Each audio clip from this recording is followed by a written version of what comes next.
Here it is, it arrived, my second Alien 2. What a fine piece of work.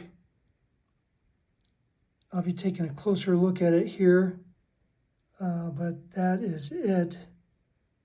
The fingerboard looks a little strange. I was expecting complete ebony, and it looks like it's got some shading on it. So not sure why that is.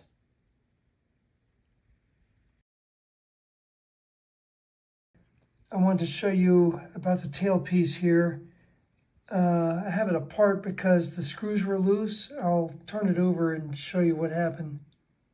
I took it out of the case, and this tailpiece was loose on here. It was jimmying around maybe 1/8 of an inch, just a little bit.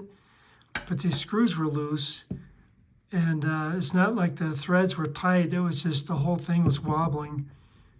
So I took these out and put slivers of mahogany in there with glue. And this is the next morning, so these are super snug in here now. So I'm going to bolt it back on. But I think it was just from shipment. It could have been just with all the movement, everything rattled those screws, because this is about the only thing holding the violin in the case.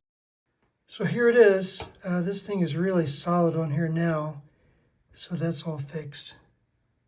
I was checking out the neck, and it's a nice smooth curve here.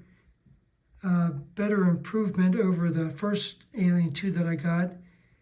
So it's just barely flat right here, but it feels good. It's a nice curve. I don't know if that was a conscious improvement by Reiter, but I compared that to my original Alien 2, where it was about 1/2 inch flat in the middle here, probably about this wide. And then it curved off real quick, so I filed off the edges and stained it and finished it. So this is a better curve here. I was checking out the rest of the finish.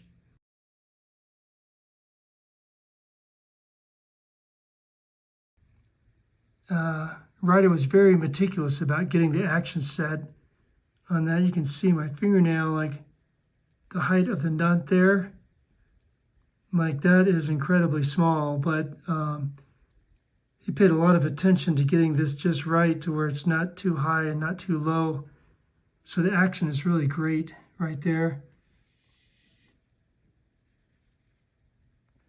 I got the tuners here today. That's the model on there. And you know where the string goes through, I like to file that eye right there, like across this way and a little bit through it, because the string breaks there sometimes. So I use this half-round file across the front, and then I use just a round file to get through the eye. So I'm going to see how that goes.